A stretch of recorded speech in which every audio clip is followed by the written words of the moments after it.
standing here at the Limmernsee, which is at almost 1900 meters of altitude in the Alps, in the canton of Glarus. Behind me is the Limmern Lake, and this power plant is one of the biggest in Switzerland in terms of power produced. We're here at the Limmernsee together with Axpo installing sensors for the condition monitoring of this dam. And the reason we're doing that is because we're observing aging processes of the concrete construction.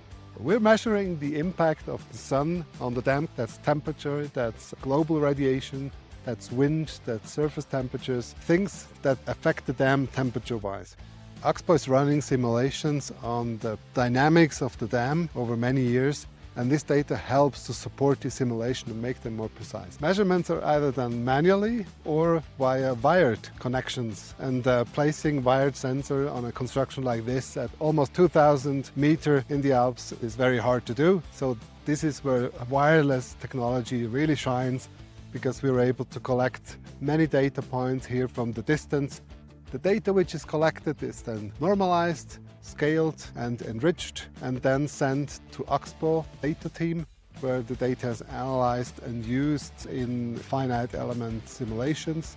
It's very easy to connect these sensors to the cloud. That's made with a few clicks within a few minutes.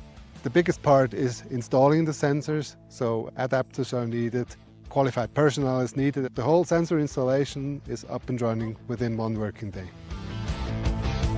So apart from dam monitoring, there are other projects in environments like this, like water level measurements, rainfall precipitation measurements, and everything related to hydrology measurements that can be done. We enable Axpo to launch all these projects within one single platform, even mixed technologies. Here we're using LoRaWAN-based sensors, there are NB-IoT sensors in place, there are wired sensors even in place. We're pulling in data from other systems, and all this can be used and managed in one platform. And this makes it very easy for Axpo to add new projects, to add new sensors, and to extend the use cases they're doing.